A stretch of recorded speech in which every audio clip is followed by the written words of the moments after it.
Shalom saudaraku yang saya kasihi dalam Tuhan. Salam sejahtera bagi kita semua. Mari, sebelum kita mendengarkan firman Tuhan, kita bersatu hati, kita berdoa. Bapa di surga, Bapa di dalam nama Tuhan Yesus Kristus, saat ini kembali lagi, kami akan mendengarkan firman Tuhan. Kami mohon hikmat-Mu, agar kami dapat mengerti setiap firman yang akan kami dengar. Berbicaralah Tuhan, apa yang menjadi isi hati-Mu bagi kami. Dalam nama Tuhan Yesus kami berdoa. Amin.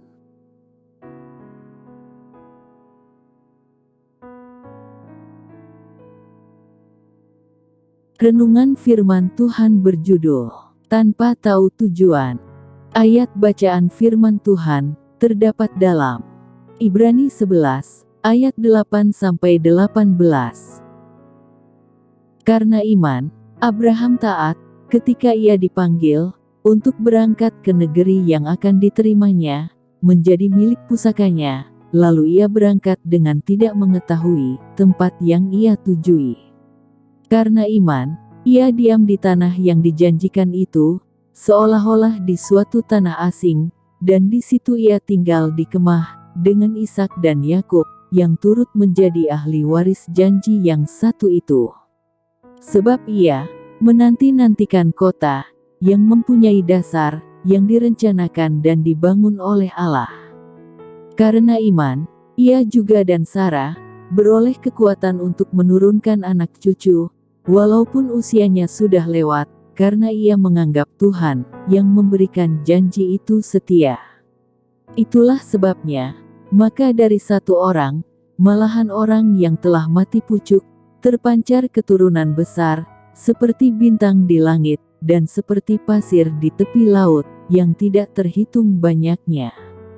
Dalam iman, mereka semua ini telah mati, sebagai orang-orang yang tidak memperoleh apa yang dijanjikan itu, tetapi yang hanya dari jauh melihatnya, dan melambai-lambai kepadanya, dan yang mengakui bahwa mereka adalah orang asing dan pendatang di bumi ini.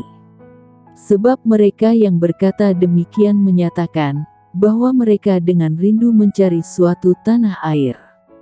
Dan kalau sekiranya dalam hal itu, mereka ingat akan tanah asal yang telah mereka tinggalkan, maka mereka cukup mempunyai kesempatan untuk pulang ke situ.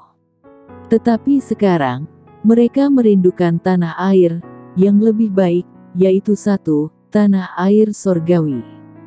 Sebab itu, Allah tidak malu disebut Allah mereka, karena Allah telah mempersiapkan sebuah kota bagi mereka. Karena iman maka Abraham, tatkala ia dicobai, mempersembahkan Ishak. Ia, yang telah menerima janji itu, rela mempersembahkan anaknya yang tunggal. Walaupun kepadanya telah dikatakan, keturunan yang berasal dari Ishaklah yang akan disebut keturunanmu. Saudara yang dikasihi Tuhan, salah satu ganjalan terbesar yang kita hadapi dalam mengikut Kristus adalah ketakutan tentang hal-hal yang tak diketahui. Kita ingin mengetahui lebih dulu hasil dari ketaatan kita dan kemana Tuhan sedang membawa kita. Namun, kita hanya diberi jaminan bahwa Tuhan beserta kita dan bahwa Tuhan memegang kendali. Dan dengan jaminan itu, kita mengambil risiko untuk berjalan tanpa tahu tujuan bersama Tuhan. Abraham memberikan teladan mengenai respons seseorang yang bersedia berjalan bersama Allah ke masa depan yang tak pasti. Dalam ayat Nas dikatakan, karena iman, Abraham taat ketika ia dipanggil untuk berangkat ke negeri yang akan diterimanya menjadi milik pusakanya. Lalu ia berangkat tanpa mengetahui tempat yang ditujunya. Jadi, Abraham tahu bahwa Allah telah memanggilnya dan telah memberi sebuah janji, dan hal itu adalah cukup. Ia bersedia mempercayakan masa depannya kepada Tuhan. Kita, sebagai orang percaya, dapat melakukan hal yang sama dengan mempercayakan masa depan kita kepada Tuhan dan melangkah dengan iman.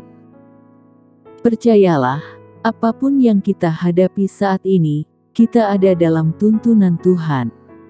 Kiranya iman dan harapan ini menjadi milik kita. Amin. Kita berdoa. Ya Tuhan, Allah Bapa kami yang bertahta dalam kerajaan surga, berikanlah kami iman untuk pergi dengan keberanian.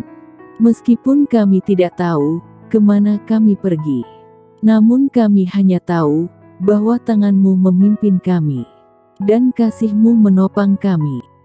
Saat ini Tuhan, kami mau bersyukur untuk penyertaan-Mu di sepanjang hari ini. Terima kasih untuk setiap kebaikan-Mu, untuk kasih-Mu, untuk setiap berkat yang telah Engkau berikan bagi kami dan keluarga kami. Ampunilah kiranya segala kesalahan kami, baik yang sengaja maupun yang tidak sengaja kami lakukan. Saat ini Tuhan, kami akan beristirahat. Lindungilah kami di sepanjang malam hari ini.